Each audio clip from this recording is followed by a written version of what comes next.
8 முறை தமிழ்நாட்டிற்கு வந்து பிரதமர் மோடி கட்டமைக்க முயன்ற பிம்பத்தை ராகுல் காந்தி ஒரே ஒரு ஸ்வீட் பாக்ஸ் தந்து முறியடித்து விட்டார்.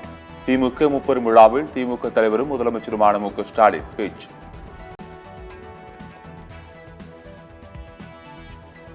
நாற்பதும் நமதே என்பதை நடக்க விடுவார்களா என பலரும் பேசிய போது நடக்கும் என்ற நம்பிக்கை எனக்கு இருந்தது. பாஜக தனித்து ஆட்சியமைக்க முடியாதபடி இந்த தேர்தலில் தடுத்துள்ளோம் என்றும் முதலமைச்சர் பேச்சு.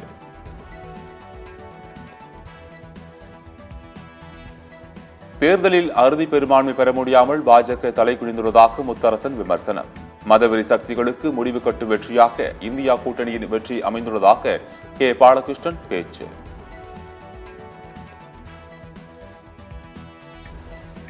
இந்தியா கூட்டணிக்கு அடித்தளமிட்டவர் முதலமைச்சர் மு.க. ஸ்டாலின் என விசிக தலைவர் திருமாவளவன் பேச்சு. 2026 சட்டமன்ற தேர்தலுக்கு முன்னோட்டமாக விக்கிரவாண்டி இடைத்தேர்தல் அமையும் எனவும் நம்பிக்கை.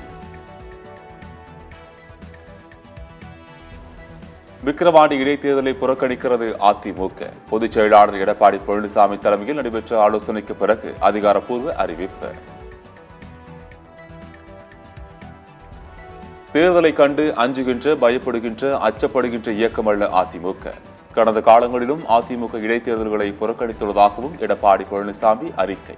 தேர்தல் முறைப்படி நடைபெறாது என்பதால் முடிவு எனவும் விளக்கம். கடந்த 2009 நடந்த 5 சட்டமன்ற தொகுதிகளுக்கான இடைத்தேர்தலை ஜெயலலிதா புறக்கணித்துள்ளார். முன்னாள் அமைச்சர் ஜெயக்குமார் பேட்டி.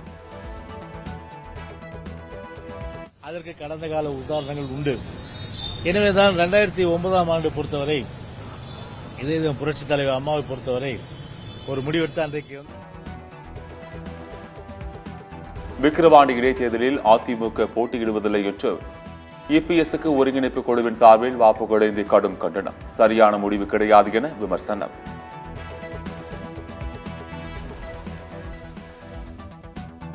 பொது விநியோக திட்டத்திற்காக எதன் அடிப்படையில் துவரம் பருப்பு கொள்முதல் செய்யப்படுகிறது? தமிழக அரசுக்கு சென்னை உயர்நீதிமன்றம் கேள்வி.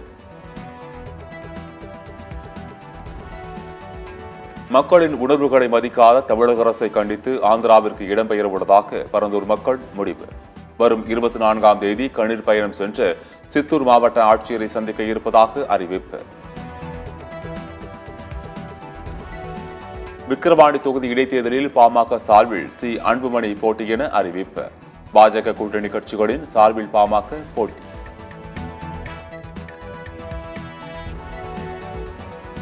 குற்றால அருவிகளில் குவிந்த சுற்றுலா பயணிகள். தொடர் விடுமுறை காரணமாக படையெடுப்பு. சுபமுகூர்த்த நாளை முன்னிட்டு பூக்களின் விலை கடுமையாக அதிகரிப்பு. கன்னியாகுமரி தோவாளை பூச்சந்தையில் 1 கிலோ மல்லிகை 2800 ரூபாய்க்கு விற்பனை.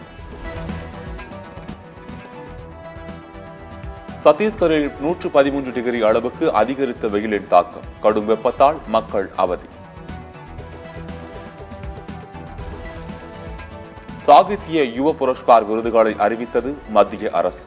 எழுத்தாளர் லோகேஷ் ரகுராமன், யுவா வாசுகி ஆகியோருக்கு விருது. கேரளாவில் நீட் தேர்வுக்கு எதிரான போராட்டம் நீடிக்கிறது. தண்ணீரை பீச்சி அடித்து கூட்டத்தை கலைத்தது போலீஸ். புதினின் போர் நிறுத்த ஒப்பந்தத்தை நம்ப முடியாது. உக்ரைன் அதிபர் ஜெலன்ஸ்கி விமர்சனம்.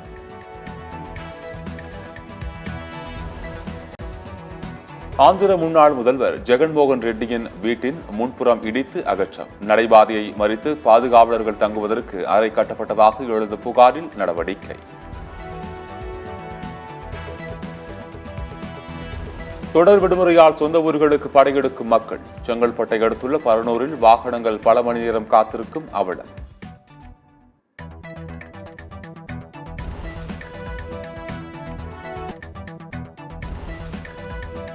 இந்தியா கனடா அணிகளுக்கு இடையிலான T20 உலகக்கோப்பை லீக் போட்டி. மழை காரணமாக தாமதமான டாஸ்.